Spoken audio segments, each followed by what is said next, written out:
अमरावती जिल्ह्यातील धामणगाव रेल्वे तालुक्यातील आसेगाव शिवारात रामश्रय भगत यांची 1.21 आर शेती होती। यापैकी समृद्धी महामार्गात 1.5 आर शेती त्यांनी दिली। त्यांच्या 7/12 उतारावर 0.16 आर जमीन शिल्लक असताना प्रत्यक्षात मात्र त्यांची जमीनच दिसत नाही।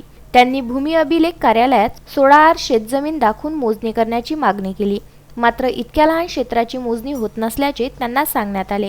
त्यामुळे समृद्धी महामार्गाच्या कंत्राटदारांनी माझी जमीन प्रकल्पाच्या कामाकरिता वापरत असून माझी शिल्लक असलेली जमीन मला दाखवून द्या, अशी मागणी शेतकऱ्यांनी जिल्हाधिकारी यांच्याकडे केली आहे। या समुद्र महामार्ग याने 1 हेक्टर 0.5 संपादित केलेली आहे आणि 16 आर जमीन माझ्या ताब्यात असल्यामुळं मी त्यामध्ये जवळपास संत्र्याचे, आंब्याचे, निंबूचे झाडं होते आणि ते विहीर गेल्या 1 हेक्टर 0.5 मध्ये विहीर गेल्यानंतर मी बोर खांदलेला आहे। बोरातून पाणी देऊन जगून राहिलो होतो संत्रे आणि आंबे, आणि काही शेती करून राहिलो होतो। त्याच्यात मक्का वगैरे, तुरी वगैरे हे टाकलेला होता।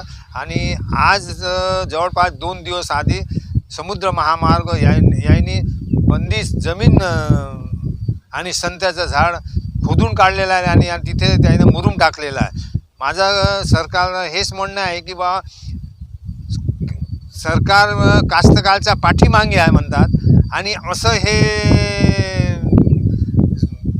समुद्र महामार्गवाल्यानं जोरजबरी करून पोलीसवाल्यांचा धाक दाखवून माझी बंदिस्त जमीन घेतलेली आहे। यासाठी न्याय मला भेटणार का?